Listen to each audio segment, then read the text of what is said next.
apakah menurut saudara ahli, hal seperti ini tidak boleh diadili? Karena bagaimanapun juga kan persoalan ini kan terkait dengan keadilan para pemilih. Itu yang pertama yang saya tanya kepada saudara ahli. Kemudian yang kedua yang saya mau tanya kepada saudara ahli, kalau kita lihat teks dari Undang-Undang Dasar dan Undang-Undang Mahkamah Konstitusi itu sama persis isinya. Terkait dengan kewenangan Mahkamah Konstitusi dan dalam hal memutus perselisihan ini. Yang dikatakan memutus perselisihan tentang hasil pemilihan umum. Nah, kemudian terjadi penyempitan ketika dalam undang-undang pemilu. Ya. Pertanyaan saya adalah, apakah menurut saudara ahli ketika menjalankan kewenangannya ini yang diberikan oleh Undang-Undang Dasar dan undang-undang langsung tentang dirinya sendiri, Mahkamah Konstitusi boleh menyimpangi itu untuk mengikuti ketentuan undang-undang yang lain? Atau menurut saudara ahli mereka harus stick kepada menjalankan. Anda menyaksikan Breaking News Kompas TV yang disiarkan langsung dari Gedung Mahkamah Konstitusi Republik Indonesia. Saya Adisi Larasati. Saudara, hari ini Mahkamah Konstitusi menggelar sidang sengketa perselisihan hasil pemilu di Mahkamah Konstitusi yang hari ini berlanjut dengan agenda mendengarkan keterangan ahli dan juga saksi dari pihak terkait. Dalam hal ini adalah Prabowo Gibran. Tim hukum Prabowo Gibran sudah menyiapkan ada 14 orang yang terdiri dari 6 ahli dan juga 8 orang saksi. Seperti yang kita ketahui bersama, saudara, kemarin Mahkamah Konstitusi sudah memanggil sejumlah saksi untuk mendengarkan keterangan dari saksi dan juga ahli dari pihak termohon, yakni KPU dan juga Bawaslu. Salah satu yang menjadi fokus pembuktian dan juga perdebatan kemarin adalah soal sistem informasi rekapitulasi KPU Republik Indonesia. Dan hari ini saudara, kita akan mendengarkan langsung dari Gedung Mahkamah Konstitusi bagaimana keterangan dari ahli yang dihadirkan oleh pihak terkait. Sejauh ini saudara sudah ada 3 orang ahli yang dihadirkan dari pihak terkait, yakni ada sejumlah nama yang sudah dihadirkan dan langsung saja kita ikuti bersama keterangan dari ahli berikut ini kepada Anda. Mencoba mencari keadilan yang seadil-adilnya. Bukan hanya soal prosedur dan bukan hanya soal TSM saja. Terakhir di putusan MK dalam sengketa di tahun 2019 itu ada mungkin 10 atau 11 argumentasi yang dibahas satu demi satu oleh MK secara mendalam. Nah, hal-hal ini kalau kami analisa, tampaknya tidak sesuai dengan materi yang tadi pemohon sampaikan atau ahli sampaikan yang mencoba membatasi kewenangan MK. Nah, bagaimana pendapat ahli tentang upaya MK ini untuk mencari keadilan substantif? Apakah hal itu tidak dapat dilakukan? Cukup majelis. Cukup ya. Dari termohon, Bawaslu, cukup dari hakim, cukup. Baik, silakan ahli untuk menjawab singkat-singkat saja, Prof. Terima kasih Yang Mulia. Kalau kita melihat pasal 24C Undang-Undang Dasar dan kemudian kita bandingkan dengan kalau kita menelusuri original intent dari keberadaan pasal 24C ayat 1 dan 2 itu sebenarnya di situ akan memberi gambaran bahwa sebenarnya di dalam ketentuan pasal 24C itu sebenarnya kewenangan mahkamah adalah bersifat limitatif. Limitatif dalam arti bahwa dia harus melakukan penilaian dan memutus perselisihan tentang hasil. Jadi semuanya dikembalikan kepada hasil. Bukan berarti tadi menjawab pertanyaan beberapa aspek bahwa hasil di sini tidak hanya sekedar menghitung angka-angka saja. Tetapi seperti tadi yang saya gambarkan, pendapat saya adalah bahwa sebenarnya yang dicari itu adalah terkait selalu konsepsinya pada sisi perolehan hasil. Apakah di dalam perolehan hasil yang ditetapkan oleh KPU itu terdapat cacat atau terdapat fakta dan data yang memang tidak sesuai dengan itu. Itu pandangan saya yang pertama. Kemudian yang kedua, kalau dikaitkan tadi dengan ada narasi yang memberikan gambaran bahwa bagaimana kedudukan norma penegakan langsung dan dikaitkan dengan sisi kepentingan daripada pasal 24C dan 22E itu, bagi saya melihat sebenarnya bahwa apa yang menjadi kepentingan di dalam proses perselisihan hasil itu sebenarnya dari awal sudah tergambarkan bahwa ini juga melalui berbagai tahapan dan proses yang akhirnya kemudian kita melihat sampai pada berbagai putusan mahkamah yang kemudian menghasilkan juga hal yang berbeda. Misalnya kita melihat bahwa pada satu sisi kita juga melihat sisi penegakan hukum yang dilakukan oleh mahkamah di dalam menolak permohonan karena secara langsung sebenarnya tidak berkaitan dengan persoalan perolehan hasil.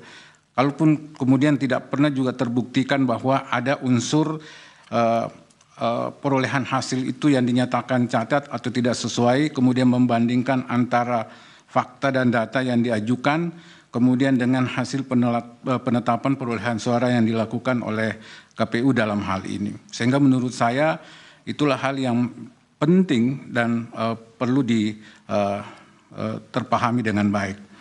Nah, kemudian kalau kita bicara tentang apakah kemudian mahkamah bisa melakukan judicial activism, saya kira kalau dipertentangkan dengan judicial restriction, saya kira ini menjadi dua hal yang berbeda menurut saya. Karena kalau menurut saya pandangan judicial activism itu tercakup menyangkut soal pilihan hakim di dalam memutus untuk mewujudkan hukum dan keadilan.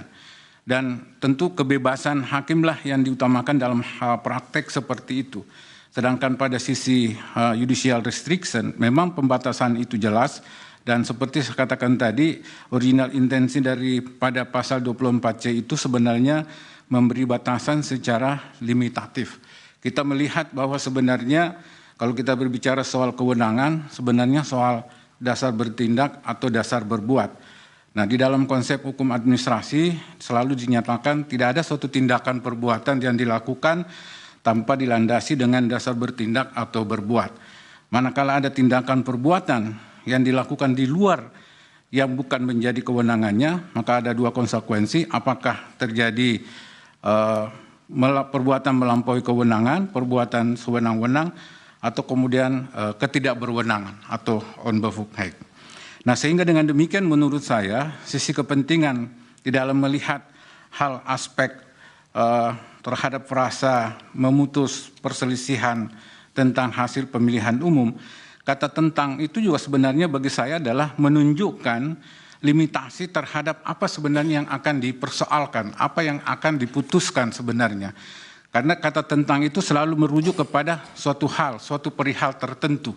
Sehingga kemudian itu sebenarnya lebih merujuk pada batasan-batasan yang memang harus dijalankan, harus dilakukan.